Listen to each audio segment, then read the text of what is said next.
আজকে আমরা শিখব টাইম চেঞ্জ পোস্ট। হ্যাঁ, আমরা বিভিন্ন ব্লগ সাইট বা নিউজ পেপারগুলোতে যখন আমরা প্রবেশ করি তখন দেখি যে হ্যাঁ এটা পোস্টটা কখন করা হয়েছে, বা আমাদের ফেসবুক বা সোশ্যাল মিডিয়াতে ঢুকলে প্রবেশ করলে দেখা যায় যে হ্যাঁ এই ভিডিওটা বা পোস্টটা কত মিনিট বা কত সময় কতদিন আগে করা হয়েছে। হ্যাঁ, আজকে আমরা এই সিস্টেমটা দেখব শুধুমাত্র পিএইচপির মাধ্যমে। তো আমরা প্রথমে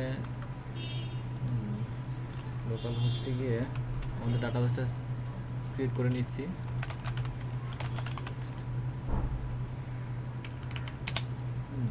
সরি,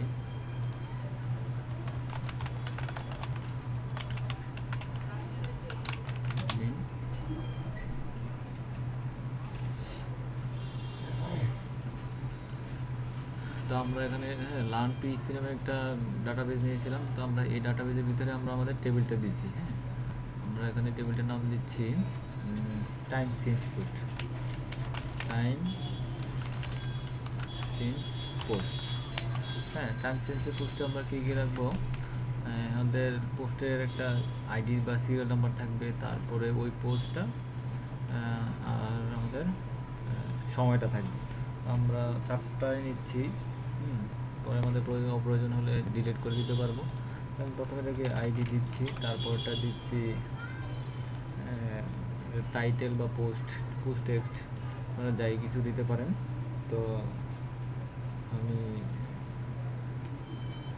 এটাকে পোস্টই দিচ্ছি। হ্যাঁ, পোস্ট পোস্ট তারপরে এটাকে আমরা দিব টাইম টাইম আর শেষটাকে আমরা কিছু দিচ্ছি না, ওটা আমরা নিব না। টাইমটাকে আমরা টাইম আছে আমাদের, টাইম নিব, অথবা আমরা টাইম স্ট্যাম্পও নিতে পারি। হ্যাঁ, আমরা টাইম স্ট্যাম্প নিচ্ছি।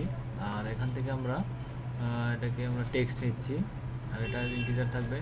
টেক্সটে আমাদের সাইজ বলে দিতে হবে না, আমরা এখানে অটো ইনক্রিমেন্ট প্রাইমারি বলে দিচ্ছি। তারপর আমরা সেভ।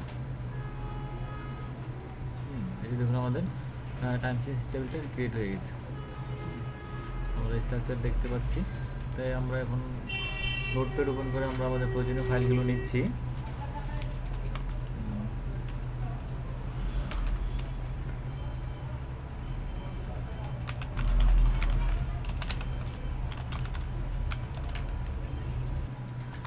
আপনারা এই কোডটা একটু লিখে নেবেন। হ্যাঁ, আমি একটু দ্রুত করছি। হ্যাঁ, আমাদের অ্যাকশন আমরা মেথড, তারপর আমরা ফর্ম ক্লোজ করব। আমরা আমাদের কী কী থাকবে? একটা একটা ফিল্ড থাকবে আর একটা সাবমিট বাটন। তো আমি টেক্সট এরিয়া নিচ্ছি। টেক্সট এরিয়া নেম থাকবে, তারপরে রো থাকবে আর কলাম।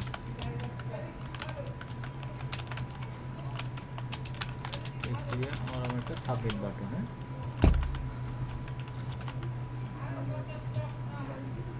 সাবমিট বাটন থাকবে, আমরা দিচ্ছি submit.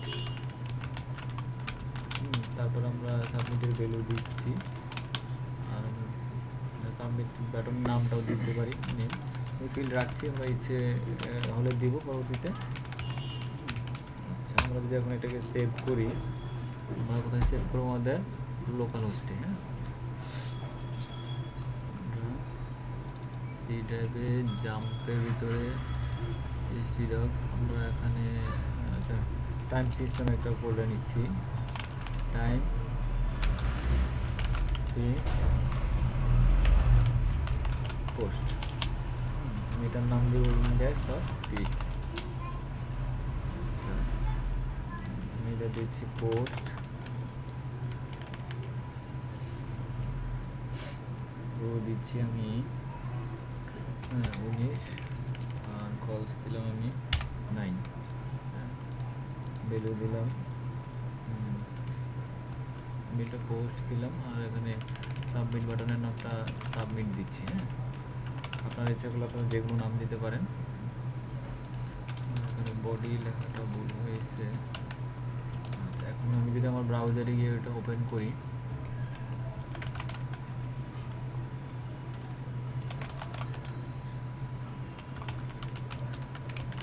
Time change post,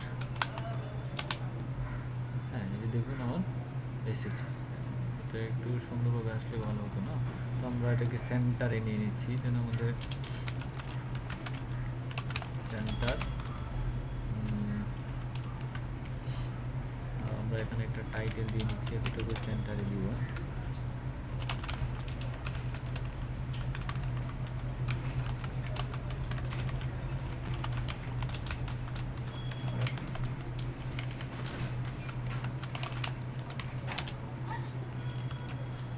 centre আমরা দিচ্ছি HT, হ্যাঁ,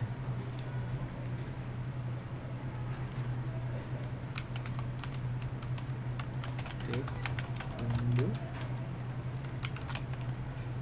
হিস্ট্রি। টাইম চেঞ্জটা এখানে করে দেবেন। আচ্ছা, আমরা এখানে একটা ব্রেক, হ্যাঁ ব্রেক দিই। ব্রেক না, আমরা প্যারা ইন করছি।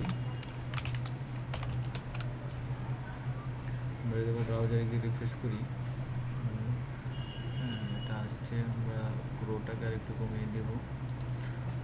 সাবমিট।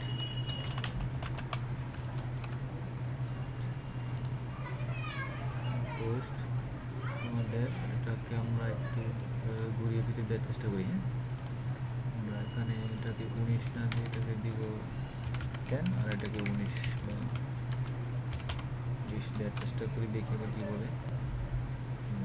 ঠিক আছে, আমরা 30 দিব।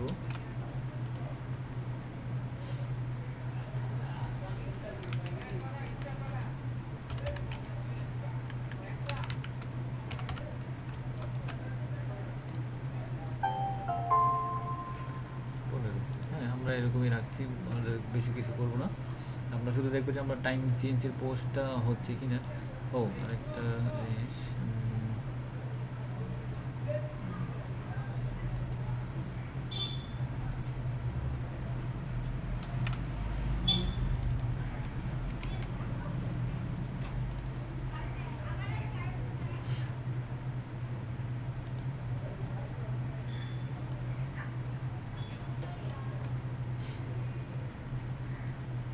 আমরা এটা কপিরাইট সুরক্ষার জন্য এটা করছি।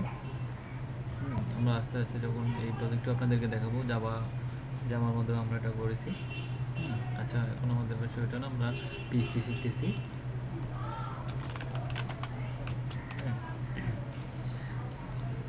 তো আমি এখন কি করব, হ্যাঁ আমাদের ডাটাবেসটা কমপ্লিট হয়ে গেছে। এখন আমি কী করবো, আমার ডাটাবেসে ডাটাগুলো ইনসার্ট করব। ডাটা ইনসার্ট করার জন্য আমাকে কী করতে হবে, পিএইচপি কোড লিখতে হবে। আমরা পিএইচপি কোডটা, হ্যাঁ এখানে ফর্মের মধ্যে লেখা শুরু করব।